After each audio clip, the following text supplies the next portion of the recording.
Room service madam. ನೀನಾ? ಹೌದು, ನಾನೇ. ಏನೇ ವರ್ಷ ಅಳ್ತಾ ಇದೀಯಾ? ಕಣಿ ಕೇಳು. ಯಾರನ್ನ? ಏಯ್, ಯಾಕೆ ಬೇಜಾರು ಮಾಡ್ಕೊಂಡಿದ್ದೀಯಾ? ಹಾಂ, ಅಪ್ಪ ದುಡ್ಡು ಕೊಡೋದ ಅಂದ್ರಲ್ಲ, ಅದಕ್ಕ?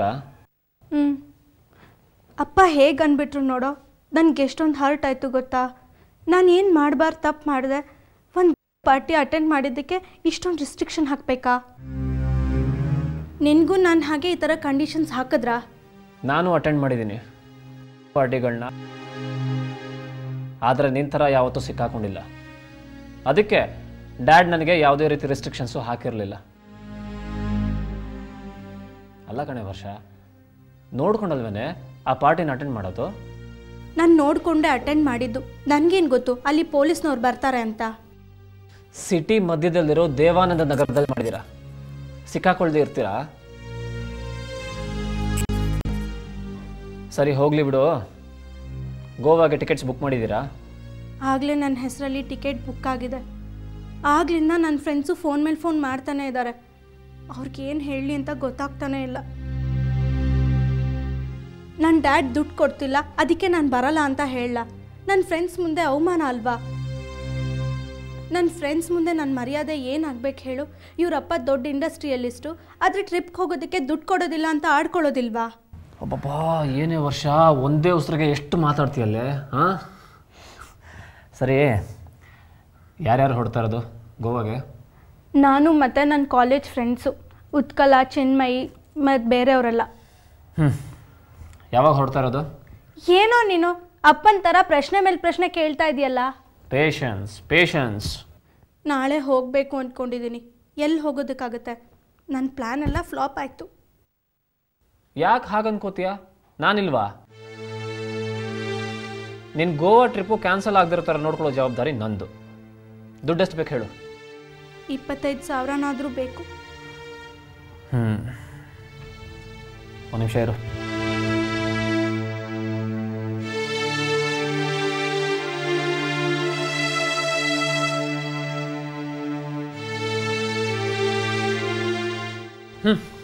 ತಗೋ, ಇದರಲ್ಲಿ 30,000 ಇದೆ, ಇಟ್ಕೋ. ಬೇಡ, ಇದು ನಿನ್ನ ದುಡ್ಡು. ವರ್ಷ, ನನ್ನ ದುಡ್ಡಾದ್ರೇನು ನಿನ್ನ ದುಡ್ಡಾದ್ರೇನು ಎಲ್ಲ ಒಂದೇ. ನಾನು ನಿಮ್ಮ ಅಣ್ಣ, ನನ್ನ ಹತ್ರ ತಗೊಳಕ್ಕೂ ಸಂಕೋಚನಾ? ಆದರೂ ನೋಡು, ಈ ಏಜ್ ಇರೋದೇ ಎಂಜಾಯ್ ಮಾಡೋದಕ್ಕೆ. ಈಗ ಎಂಜಾಯ್ ಮಾಡದೆ ವಯಸ್ಸಾದ್ಮೇಲೆ ಎಂಜಾಯ್ ಮಾಡ್ತೀಯಾ? ಹಾಂ, ಸುಮ್ಮನೆ ತಗೋ. ಥ್ಯಾಂಕ್ಸ್ ಅಣ್ಣ, ಥ್ಯಾಂಕ್ ಯು ಸೋ ಮಚ್. ದುಡ್ಡು ಕೊಡ್ತಿದ್ದಂಗೆ ಬಾಯಿ ತುಂಬ ಅಣ್ಣ ಅಂತ ಬಂದ್ಬಿಡ್ತು.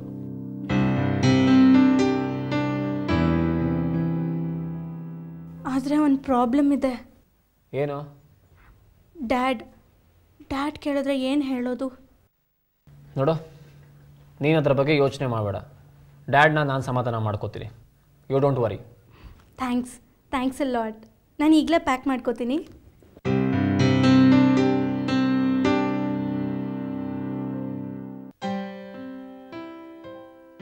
ಜಮುನಾ, ಅಜಯ್ ಎಲ್ಲಿ ಕಾಣಿಸ್ತಿಲ್ಲ? ಜಾಹ್ನವಿ ಅಜಯ್ನ ಕರ್ಕೊಂಡು ಬೆಳಗ್ಗೆನೇ ಎಲ್ಲಿಗೋ ಹೋದ್ಲು. ಎಲ್ಲಿಗೆ? ಎಲ್ಲಿಗೋ ಗೊತ್ತಿಲ್ಲ ಅತ್ತೆ, ಆದ್ರೆ ಸರ್ಪ್ರೈಸ್ ಅಂದ್ಲು. ಮನೆ ಬಂತು. ಏ ಮೆತ್ಗೆ ಕಣೋ ಬಿದ್ಯಾ?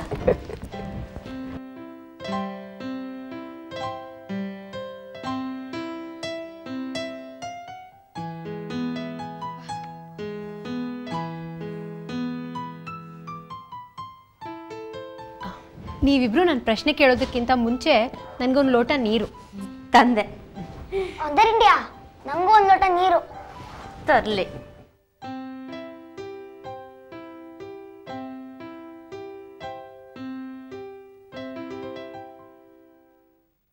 ತಗೋ.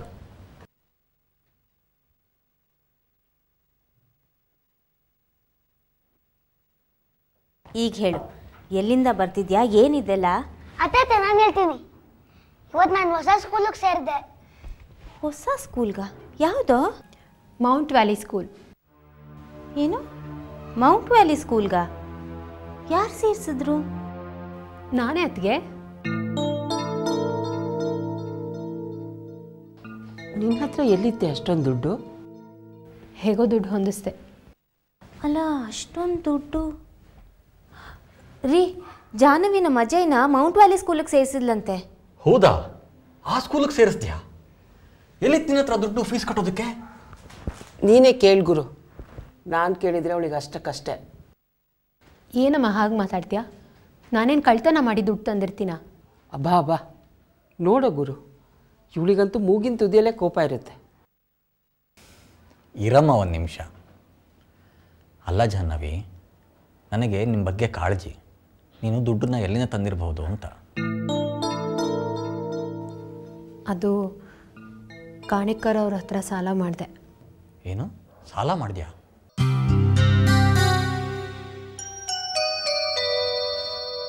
ಯಾಕೆ ಜಾಹ್ನವಿ ಸಾಲ ಮಾಡೋದಕ್ಕೆ ಹೋದೆ? ಅಲ್ವೇ, ನಿನಗೆ ಬರೋದೇ 5,000 ರೂಪಾಯಿ ಸಂಬಳ. ಅಂಥದ್ರಲ್ಲಿ ನಿನಗೆ ಹೇಗೆ ಸಾಲ ಕೊಟ್ಟರು? ಅದು ಕಾಣಿಕರ್ ಹೇಳಿದ್ರು ನಿಮ್ಮ ಸಂಬಳಕ್ಕೆ ಸಾಲ ಸಿಗೋದಿಲ್ಲ ಅಂತ. ಮತ್ತೆ ಅವರೇ ಹೇಳಿದ್ರು, ನಿಮಗೆ ಸಾಲ ಸಿಗಬೇಕು ಅಂದರೆ ನೀವೊಂದು ಕಾಂಟ್ರ್ಯಾಕ್ಟ್ಗೆ ಸೈನ್ ಮಾಡಬೇಕು ಅಂತ. ಕಾಂಟ್ರಾಕ್ಟಾ? ಏನು ಕಾಂಟ್ರಾಕ್ಟು?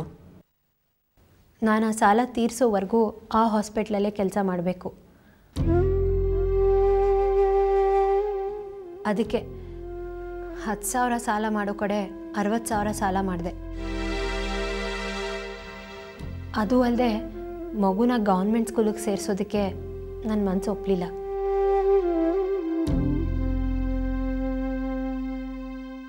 ನೀವು ಹೇಗೆ ದೇವು ಕಷ್ಟದಲ್ಲಿ ಇದ್ದಾನೆ ಅಂತ ಗೊತ್ತಾಗಿದ ತಕ್ಷಣ ಮಗು ಅಡ್ಮಿಷನ್ಗೆ ಅಂತ ಇಟ್ಟಿದ್ದ ದುಡ್ಡನ್ನು ತೆಗೆದುಕೊಟ್ರೋ, ನಾನು ಹಾಗೆ ಏನು ಯೋಚನೆ ಮಾಡಿದೆ, ಮಗು ಅಡ್ಮಿಷನ್ಗೆ ಅಂತ ಡಾಕ್ಟರ್ ಕಾಣಿಕರ್ ಹತ್ರ ಸಾಲ ಮಾಡಿದೆ.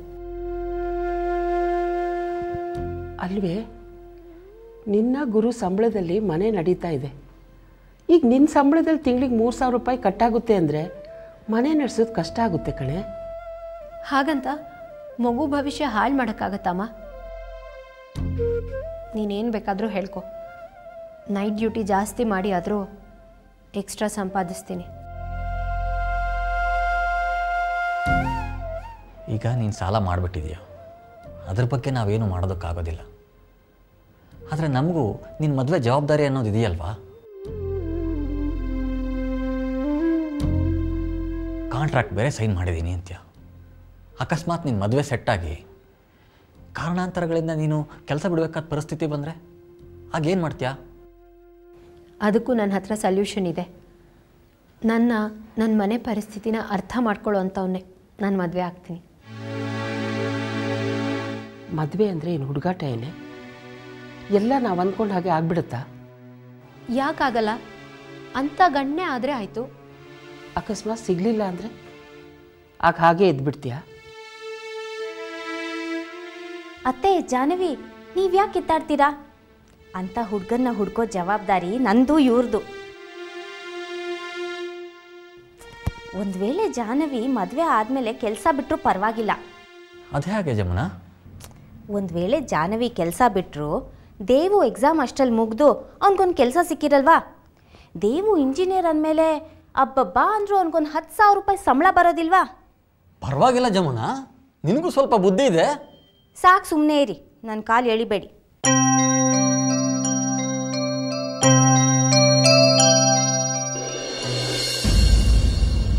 ಜಮುನಾ, ತರಕಾರಿ ಹೆಚ್ಚಾಯ್ತಮ್ಮ?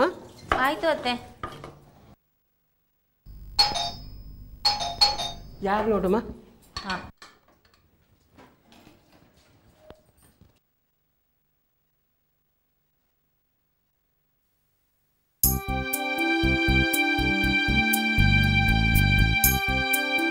ಓ, ನೀವಾ? ಬನ್ನಿ ಒಳಗೆ. ಜಮುನಾ, ಯಾರಮ್ಮ ಅದು? ಕೂತ್ಕೊಳ್ಳಿ. ಯಾಕೆ ಜಮುನಾ, ನಮ್ಮನ್ನು ನೋಡಿ ಮಾತಾಡಬೇಕು ಅನ್ನೋದು ಗೊತ್ತಾಗ್ತಿಲ್ವಾ? ಅತ್ತಿಗೆ ನಿನ್ನ ಸೊಸೆ ತಬ್ಬಿಬಾಗ್ಬಿಟ್ಟಿದ್ದಾಳೆ ನಾವಿಬ್ರು ಒಟ್ಟಿಗೆ ಬಂದಿರೋದು ನೋಡಿ. ಹಾಗೇನಿಲ್ಲ, ನೀವಿಬ್ರು ಒಟ್ಟಿಗೆ ಬಂದಿದ್ದು ನೋಡಿ ಸಂತೋಷದಲ್ಲಿ ನನ್ಗೆ ಹೇಗೆ ರಿಯಾಕ್ಟ್ ಮಾಡಬೇಕು ಅಂತಾನೆ ಗೊತ್ತಾಗ್ಲಿಲ್ಲ. ಆಹಾ, ಸಂತೋಷ ಅಂತ ನೀನು ಹೇಳ್ತೀಯಮ್ಮ, ನನ್ನ ಸಂಕಟ ಯಾರಿಗೆ ಹೇಳಲಿ? ನಾವು ಯಾರ ಮನೆಗೆ ಹೋದ್ರೂ ರೀಜನಲ್ ಎಡಿಟರ್ ಪ್ರಿಯದರ್ಶಿನಿ ಅವ್ರ ಗಂಡ ಅಂತಾರೆ. ಇದೊಂದೇ ಮನೆಯಲ್ಲಿ ನಾವು ಬಂದಿದ್ದೀವಿ ಅಂತ ಮರ್ಯಾದೆ ಸಿಗೋದು.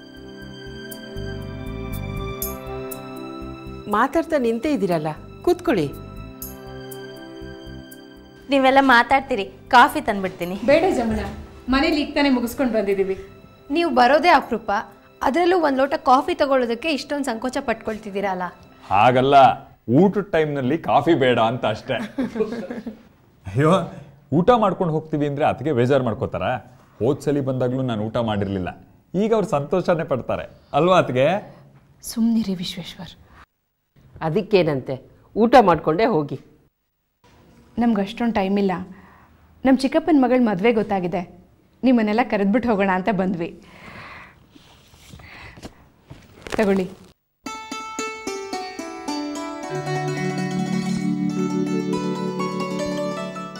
ಓ, ದೇವಸ್ಥಾನದಲ್ಲಿ ಮದುವೆ? ಹ್ಞೂ, ನಾವು ದೊಡ್ಡ ಛತ್ರದಲ್ಲಿ ಗ್ರ್ಯಾಂಡಾಗಿ ಮದುವೆ ಮಾಡೋಣ ಅಂತ ಅಂದ್ಕೊಂಡಿದ್ವಿ. ಆದರೆ ವೈಜಯಂತಿ ಇನ್ನೂ ಪೂರ್ತಿ ಹುಷಾರಾಗಿಲ್ಲ, ಅದಕ್ಕೆ ಸಿಂಪಲ್ಲಾಗಿ ದೇವಸ್ಥಾನದಲ್ಲೇ ಮಾಡ್ತಿದ್ದೀವಿ. ಅಯ್ಯ, ಅದ್ಯಾಕೆ ಹಾಗೆ ಮುಖ ನೋಡ್ತೀಯಾ? ವೈಜಯಂತಿ ಅಡ್ಮಿಟ್ ಆಗಿದ್ದು ಜಾಹ್ನವಿ ಕೆಲಸ ಮಾಡೋ ಆಸ್ಪತ್ರೆಯಲ್ಲೇ. ಅವಳು ಮದುವೆ ವಿಷಯದಲ್ಲಿ ಎಡವಟ್ಟಾಗಿ ಆತ್ಮಹತ್ಯೆಗೆ ಪ್ರಯತ್ನ ಪಟ್ಟಿದ್ಲು ಅನ್ನೋದು ಅವಳಿಗೆ ಗೊತ್ತಿರೋಲ್ವಾ? ಅಲ್ವಾ ಜಾಹ್ನವಿ? ಸಾರಿ ಚಿಕ್ಕಪ್ಪ, ನಾನು ಹಾಸ್ಪಿಟಲ್ ವಿಷಯನ ಮನೇಲಿ ಡಿಸ್ಕಸ್ ಮಾಡಲ್ಲ. ನಾನೇನು ಸ್ಪೆಷಲ್ ಆಗಿ ತೊಂದರೆ ತಗೊಳ್ಳಿಲ್ಲ. ನಮಗೂ ಕಾಫಿ ಕುಡಿಯೋ ಟೈಮ್ ಆಯಿತು, ಅದಕ್ಕೆ ಒಟ್ಟಿಗೆ ಬೆರೆಸ್ಕೊಂಡು ಬಂದೆ.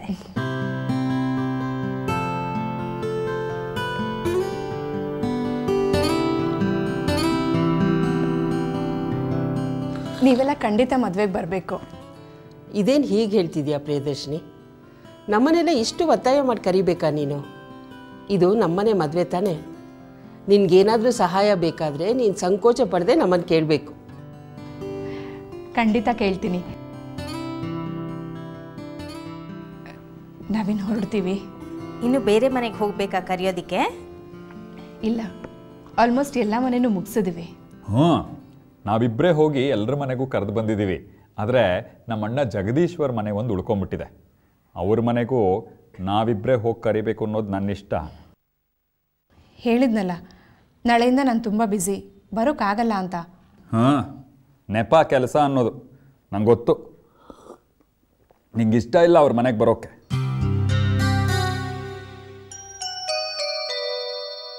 ನೀನು ರೀಜನಲ್ ಎಡಿಟರ್ ಆಗಿದೆಯಾ ಅಂತ ಅವ್ರಿಗೂ ಅದ್ರ ಬಗ್ಗೆ ತುಂಬ ರಿಗಾರ್ಡ್ಸ್ ಇದೆ. ಯಾವುದೋ ಕಾಲದಲ್ಲಿ ಏನೋ ಮಾತುಕತೆ ಆಗಿತ್ತು ಅನ್ನೋದನ್ನ ಮನಸ್ಸಿನಲ್ಲಿ ಇಟ್ಕೊಂಡು ಸಂಬಂಧಗಳನ್ನೇ ಬಿಡೋಕ್ಕಾಗತ್ತಾ? ನೀವಾದರೂ ಹೇಳಿ ಅದಕ್ಕೆ. ನಮ್ಮಿಬ್ಬರ ವಿಷಯಕ್ಕೆ ಸುಮ್ಮನೆ ಅವ್ರನ್ನ ಯಾಕೆ ಇಕ್ಕಟ್ಟಲ್ಲಿ ಸಿಕ್ಕಿಸ್ತೀರಾ? ನಾನು ಬರೋಲ್ಲ ಅಂತ ಹೇಳಿದೆ ಅಷ್ಟೇ. ನಿಮ್ಮನ್ನು ಹೋಗಬೇಡಿ ಅಂತೇನು ಹೇಳಿಲ್ವಲ್ಲ, ನೀವು ಹೋಗಿ ಬನ್ನಿ. ಹಾಂ, ಮದುವೆ ಕಾರ್ಡ್ ಕೊಡೋಕ್ಕೆ ನಾನು ಒಬ್ಬನೇ ಹೋದರೆ ಚೆನ್ನಾಗಿರುತ್ತಾ ಅದಕ್ಕೆ? ಜಾಹ್ನವಿ, ನೀನಾದರೂ ಬರ್ತೀಯ ಪುಟ್ಟ? ಚಿಕ್ಕಪ್ಪ, ಈ ವಾರ ಪೂರ್ತಿ ರಿಲೀವಿಂಗ್ ಡ್ಯೂಟಿ ಇದೆ, ರಜಾ ಹಾಕೋಕ್ಕಾಗಲ್ಲ. ಇಲ್ಲಿದ್ರೆ ನಾನು ಖಂಡಿತ ಬರ್ತಿದ್ದೆ. ಸಾರಿ.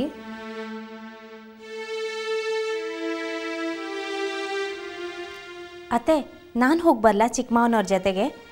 ಹೇಗಿದ್ರು ಅಜಯ್ನ ಸ್ಕೂಲಿಗೆ ಕಳಿಸಿದ ಮೇಲೆ ನಾನು ಫ್ರೀ ಆಗಿರ್ತೀನಲ್ಲ. ನಿನಗೆ ಯಾಕೆ ಸುಮ್ಮನೆ ತೊಂದರೆ ಜಮುನಾ? ಅಯ್ಯ, ನೀನಂತೂ ಬರಲ್ಲ, ಅವರು ಬರ್ತೀನಿ ಅಂತಿದ್ದಾರೆ, ಅವ್ರನ್ನ ಯಾಕೆ ಅಡ್ಡಿ ಮಾಡ್ತೀಯಾ? ಸಹಾಯ ಮಾಡೋದು ತೊಂದರೆ ಅಂತ ಯಾಕೆ ಅನ್ಕೋತೀರಿ? ಮಾವ ಅಷ್ಟೊಂದು ಕೇಳ್ಕೊತಾ ಇದ್ದಾರೆ, ನಾನು ಹೋಗಿ ಬರ್ತೀನಿ ಬಿಡಿ. ಪರವಾಗಿಲ್ಲ ಬಿಡಮ್ಮ, ಸಂಬಂಧಿಕರು ಅಂದಮೇಲೆ ನಾವು ಅಷ್ಟು ಮಾಡದೇ ಇರೋಕ್ಕಾಗುತ್ತಾ? ಜಮುನಾ ಹೋಗಿ ಬರ್ತಾಳೆ, ನೀನು ನಿನ್ನ ಆಫೀಸ್ ಕೆಲಸ ನೋಡ್ಕೊ.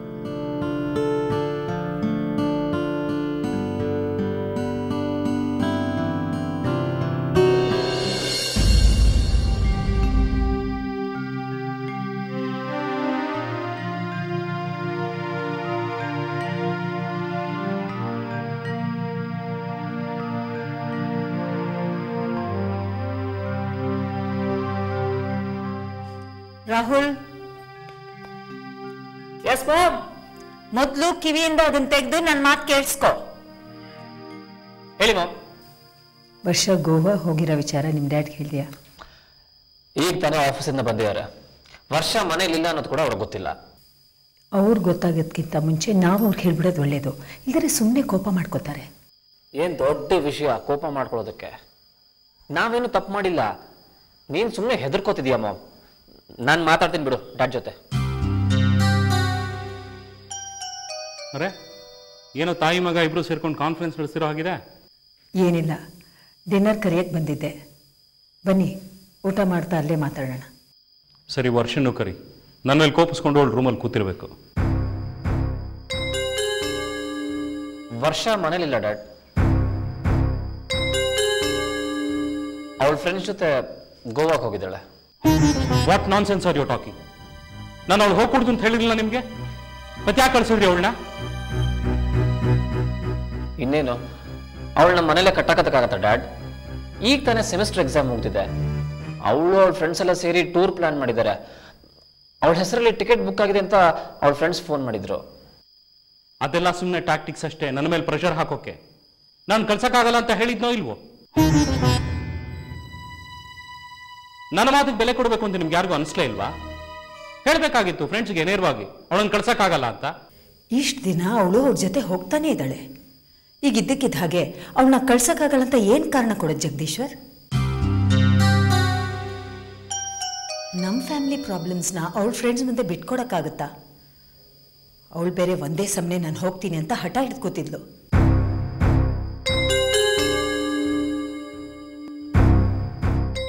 ದುಡ್ಡಲ್ಲಿತ್ತು? ನಾನೇ ಕೊಟ್ಟೆ ಡ್ಯಾಡ್. ಓ, ನಾನು ಕೊಡ್ಲಿಲ್ಲ ಅಂತ ಅವಳು ನಿನ್ ಬಂದು ಕೇಳಿದ್ಲಾ? ಅವಳು ನಮ್ಮನ್ನಂತೆ ಬೇರೆ ಯಾರನ್ನು ಕೇಳಬೇಕು? ಇಷ್ಟು ದಿನ ಕೇಳಿದಾಗಲ್ಲ ದುಡ್ಡು ಕೊಡ್ತಿದ್ರಿ, ಈಗ ಸಡನ್ ಆಗಿ ಎಲ್ಲದಕ್ಕೂ ರೆಸ್ಟ್ರಿಕ್ಷನ್ಸ್ ಹಾಕಿದ್ರೆ?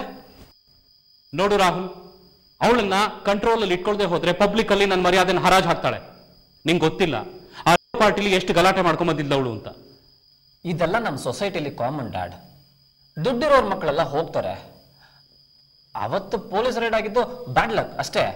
ಹಾಗಂತ ಅವಳ ಮನೇಲೆ ಪ್ರಿಸನರ್ ತರ ಇರಿಸ್ಕೊಳ್ಳೋದಕ್ಕಾಗತ್ತಾ?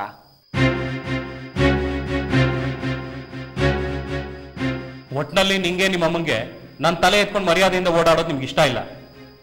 ಅದಕ್ಕೆ ಅವಳು ಹೀಗೆಲ್ಲ ಬಿಡ್ತಾ ಇದ್ದೀರಾ. ನೀವು ಬರೀ ನಿಮ್ಮ ಪ್ರೆಸ್ಟೀಜ್ ಬಗ್ಗೆ ಯೋಚನೆ ಮಾಡ್ತಿದ್ದೀರಾ dad. Version point of view ಇಂದ ಯೋಚನೆ ಮಾಡ್ಬೇಕಲ್ವಾ?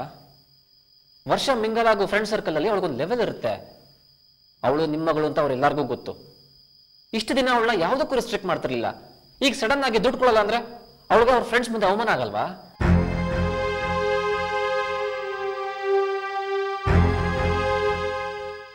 ನಿಮಗೆ ಅರ್ಥ ಆಗಲ್ಲ. ಫ್ರೆಂಡ್ಸ್ಗಳ ಮುಂದೆ ಲೆವೆಲ್ ಮೇಂಟೈನ್ ಮಾಡಬೇಕು ಅನ್ನೋದಾದ್ರೆ ನಾವು ಅವ್ರ ಥರನೇ ಇರಬೇಕು.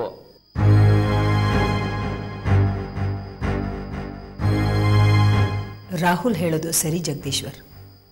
ಕಟ್ಟಾಕ್ಬೇಕು ಅಂತ ತೀರಾ ಕಂಟ್ರೋಲ್ ಮಾಡಿದ್ರೆ ಅವಳು ಇನ್ನೂ ಏನೇ ಹೀಗೆ ಮಾತಾಡ್ತಿದ್ಯಾ? ಬೆಳಗ್ಗೆ ಹೀಗೆಲ್ಲ ಬಿಡಬಾರ್ದು, ಕಂಟ್ರೋಲ್ ಮಾಡಬೇಕು ಅಂತ ನೀನೇ ಹೇಳ್ದೋಳು, ಈಗ ಕಂಟ್ರೋಲ್ ಮಾಡಬಾರ್ದು ಅಂತ ಹೇಳ್ತಿದ್ಯಾ? ನಿಂಗೇನು ಹುಚ್ಚಿಕಿಚ್ಚು ಹಿಡ್ದಿದ್ಯಾ?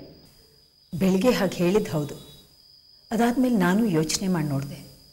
ನನ್ನ ಫ್ರೆಂಡ್ ವಾರುಣಿ ಸೈಕಾಲಜಿಸ್ಟ್ ಇದ್ದಾಳಲ್ಲ, ಅವಳಿಗೆ ಫೋನ್ ಮಾಡಿ ಕೇಳಿದೆ. ಅವಳು ಹೇಳಿದ್ಲು ತೀರಾ ಕಂಟ್ರೋಲ್ ಮಾಡಿದ್ರೆ ಮಕ್ಕಳು ಇನ್ನೂ ರೆಬೆಲಿಯಸ್ ಆಗ್ತಾರೆ ಅಂತ. ಅನಾವಶ್ಯಕವಾಗಿ ನಾವು ಅವ್ರ ಆ್ಯಕ್ಟಿವಿಟೀಸ್ನ ಕಟ್ ಮಾಡಿದ್ರೆ ಅವ್ರು ನಮ್ಮ ಮೇಲೆ ತಿರುಗಿಬಿಡ್ತಾರೆ. ಆಮೇಲೆ ನಾವು ಅವ್ರನ್ನ ಕಂಟ್ರೋಲ್ ಮಾಡೋದು ಇನ್ನೂ ಕಷ್ಟ ಆಗುತ್ತೆ ಅಂತ ಹೇಳಿದ್ರು. ಹಾಗಂತ ಅವಳು ಹೋದಾರಿಗೆ ಬಿಟ್ಬಿಡು ಅಂತ ಹೇಳ್ತೀಯ ನೀನು? ಗೋವಾದಲ್ಲೂ ಅದೇ ಥರ ಗಲಾಟೆ ಮಾಡ್ಕೊಂಬಂದ್ರೆ? ಅಂಥದ್ದೇನೂ ಆಗಲ್ಲ ಡ್ಯಾಡ್, ನೀವು ಸುಮ್ಮನೆ ಟೆನ್ಷನ್ ಮಾಡ್ಕೋತಿದ್ದೀರಾ. ಅವಳಿಗೂ ಜವಾಬ್ದಾರಿ ತಿಳ್ಕೊಳ್ಳೋಷ್ಟು ವಯಸ್ಸಾಗಿದೆ ಡ್ಯಾಡ್. ಮತ್ತೆ ಆ ಥರ ಗಲಾಟೆಯಲ್ಲಿ ಸಿಕ್ಕಾಕೋಬಾರ್ದು ಅಂತ ಅವಳಿಗೂ ಅರ್ಥ ಆಗಿದೆ. ಫ್ರೆಂಡ್ಸ್ ಜೊತೆ ಆರಾಮಾಗಿ 4 ದಿನ ಎಂಜಾಯ್ ಮಾಡೋದಕ್ಕೆ ಅಂತ ಹೋಗಿ ಹೇಳೆ. ಟೀನೇಜ್ನಲ್ಲಿ ಇದೆಲ್ಲ ಕಾಮನ್ ಡ್ಯಾಡ್. ಬಿಟ್ಬಿಡಿ ಈ ವಿಷಯ. ನೀನು ಯಾರ ಮೇಲೆ ಕೋಪ ಮಾಡಿಕೊಂಡು ಏನೂ ಪ್ರಯೋಜನ ಇಲ್ಲ.